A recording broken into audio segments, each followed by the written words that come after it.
सभी पत्रकार बंधुओं का बहुत बहुत धन्यवाद और आपका यहाँ स्वागत। आज हमारे साथ हमारे बीच में अजय वर्मा जी एचआरटीसी के वाइस चेयरमैन हैं। हमारे यहाँ से कैंडिडेट रहे जग्गी जी, हमारे संगठन के महामंत्री विनोद जंटा जी, हमारे विजयकरण जी, हमारे पूर्व में महापौर धर्मशाला और रवि शर्मा जी जो जो जिन्हें अभी नियुक्त किया गया, और साथ ही में धामी जी हमारे अ, महासचिव हैं, और मल्ली जी जो प्रेस को कोऑर्डिनेट कर रहे हैं। आज का जो विषय है वो महिला आरक्षण को लेकर है। महिला आरक्षण का जो बिल संसद में पेश किया गया, उसे किस ढंग से पेश किया गया और किस परिस्थिति में पेश किया गया, ये एक अपने आप में एक सवाल है। और माननीय प्रधानमंत्री जी ने विशेष सत्र जो बुलाया, और विशेष सत्र बुलाने का जो मकसद था वो ये था कि महिला आरक्षण बिल को पास किया जाए। जबकि महिला आरक्षण जो बिल है वो ऑलरेडी 2023 में सभी के सहयोगों से, जो सहयोगी जो पार्टियां हैं, सभी ने अपना सहयोग दिया और उसे पास किया। पर हम इतना पूछना चाहते हैं कि ऐसी क्या परिस्थितियां बन गई थी जो कि आनन फानन में इस बिल को लाया गया, और अपने आप ही ये चाहा कि जो हमारे संसद की सीटें हैं उन्हें बढ़ा दिया जाए और फिर डिलिमिटेशन अप्लाई किया जाए। मैं समझता हूं कि मोदी जी की मंशा जो थी वो साफ झलक रही थी कि वो चाहते थे कि ये एक षड्यंत्र के तौर पे इस बिल को लाया जाए और फिर इसे गिराया जाए। क्योंकि आपने देखा होगा कि संसद में जब ये बिल गिरा, उसके बाद ही उन्होंने बड़े बड़े पैम्पलेट्स जो है वो सदन में रेज कर दिए, क्योंकि ये ऑलरेडी प्लान था। ये उन्होंने प्लान किया था कि ये जैसे ही हम इस बिल को गिराएंगे, क्योंकि जब पिछली बार बिल पेश किया था तब सभी ने उनका साथ दिया था, और उस समय वो जो पार्टियां थी वो उनका जो तब तो मोदी जी आ जाते हैं। पर मैं सोच के है उनके लिए, जब पत्रकार बंधु चाहते हैं कि वो आए और अपना इंटरव्यू दें और आप उनसे सवाल जवाब करें, उसके लिए क्यों नहीं आते? मेरा साफ उनके ऊपर प्रश्न है। और साथ में जो ये करार दिया जाता है कि जो कांग्रेस के लोग हैं महिला विरोधी है। अगर हम महिला विरोधी होते तो क्या हमारी जो प्रधानमंत्री, सबसे पहली प्रधानमंत्री महिला थी, तो हो सकती थी क्या? क्या हमने राष्ट्रपति महिला नहीं दी है? क्या हमने स्पीकर जो लोकसभा के रहे हैं उनको महिला नहीं दिया है?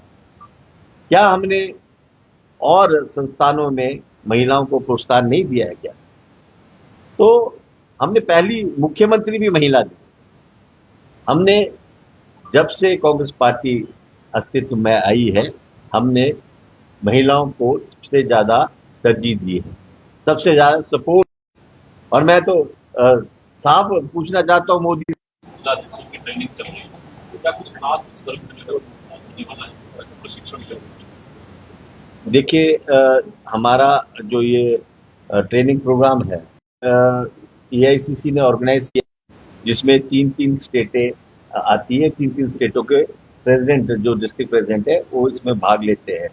और जो मेन मकसद ये है कि एक तो कांग्रेस की विचारधारा से जो हमारे नए लोग आए हैं उनको अवगत कराना है, और दूसरी बात यह है कि एक साधारण जीवन जीता जो इंसान है उसकी तरह हम सभी लोगों को रहना है। उसी की तरह हमने सभी ने खाना है, पीना है और ठहरना है, कपड़े पहनने हैं।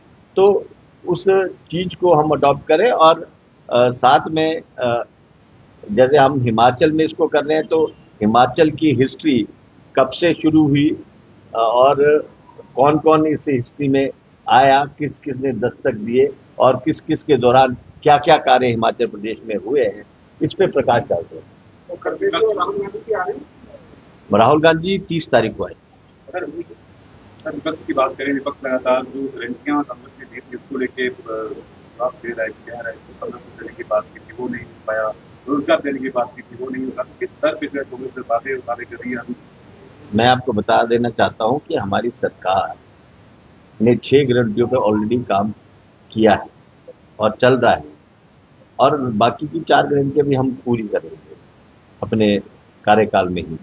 और ये जो भाजपा आरोप लगा रही है, मैं ये बताना चाहूंगा कि उनसे ज्यादा नौकरी हम दे चुके हैं, उनसे ज्यादा हमने नौकरियों के पिटारे हर कैबिनेट में खुलते आए हैं, और वो नौकरियां लगी है, चाहे वो टीचर्स की है, चाहे वो पुलिस की है, चाहे और अन्य है, हम दे रहे हैं नौकरियां। कोई आंकड़ा है कितनी इंप्लीमेंट हो पाई है? हमने इन्होंने हमसे प्रश्न पूछा था विधानसभा में, हमने उसका जवाब दिया है। हाँ जी, खड़गे जी का भी प्रोग्राम नहीं है, पर लगता है टेंटेटिव प्रोग्राम हमारे केसी वेणुगोपाल जी का 26 तारीख का शायद हुआ है।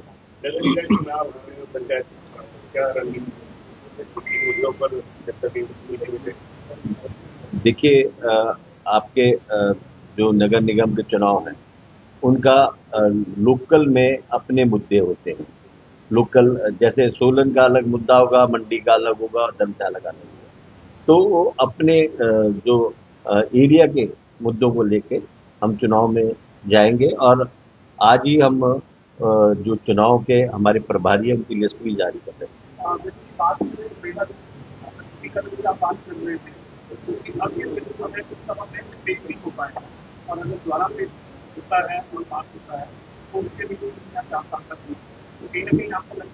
नहीं, ऑलरेडी पास हुआ है 2023 में, उसी को इम्प्लीमेंट करे ना।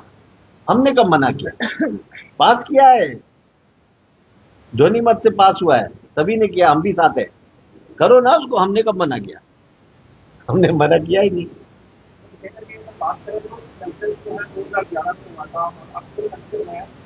देखिए, ये जो भाजपा की सरकार है, मोदी जी है, ये लोगों को ठग रहे हैं। ये डर रहे हैं कि जातीय जनगणना नहीं होनी चाहिए, और इन्होंने संसद में बोला कि हम कर रहे हैं। बोलते हैं कि कर रहे हैं, करते हैं नहीं। करके दिखाओ ना, ताकि दूध का दूध और पानी का पानी हो जाए। हम भी ये चाहते हैं, हम विरोधी नहीं है, हम बिल्कुल पक्षधर है महिलाओं की। विनय जी, अभी पूर्व में सांसद रही है मैडम ठाकुर, उन्होंने जो है आपकी जो ब्लॉक में जो लिखी हुई है उसको नाराज है, कैसे बनाएंगे सर? देखिए, ऐसा है, वो हमारे सम्मानीय मंत्री भी रहे हैं, सांसद भी रहे हैं, हमारे प्रदेश के अध्यक्ष भी रहे, बहुत सारी पदों पे माननीय विप्लव ठाकुर जी रहे हैं, हम उनका बहुत आदर करते हैं।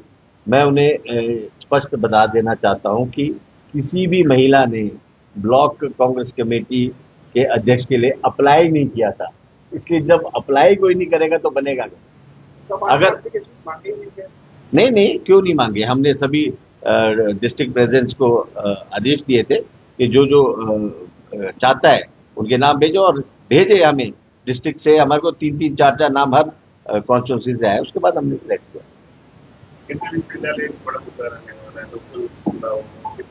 मेरा एक निवेदन रहेगा आपसे, आज का जो टॉपिक है आरक्षण, एक्चुअली क्या कि टॉपिक डिवर्ट हो जाएगा इस पे ना, जो कल जब प्रिंट में छपेगा जो हम महिला आरक्षण पे बात कर रहे हैं, नहीं चलिए, लेकिन मैं आपसे एक रिक्वेस्ट करना चाहूंगा कि प्रिंट मीडिया में भी कि आप जो आरक्षण के ऊपर हम बात कर रहे हैं, कृपया अगर उसी में हम कंसंट्रेट करें, नहीं बाद में आप इस पे कर सकते हैं।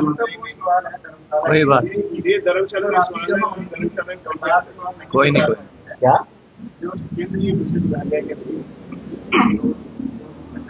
नहीं हो पाया है और बड़ा है हालांकि कोई नहीं, आपने मेरे ध्यान में लाया, मैं माननीय मुख्यमंत्री से इस बारे में चर्चा। सर कहीं ना कहीं बात करें ना, धर्मशाला में इम्प्लीमेंटेशन दिया है, बंद होने की जो है बात चल रही है।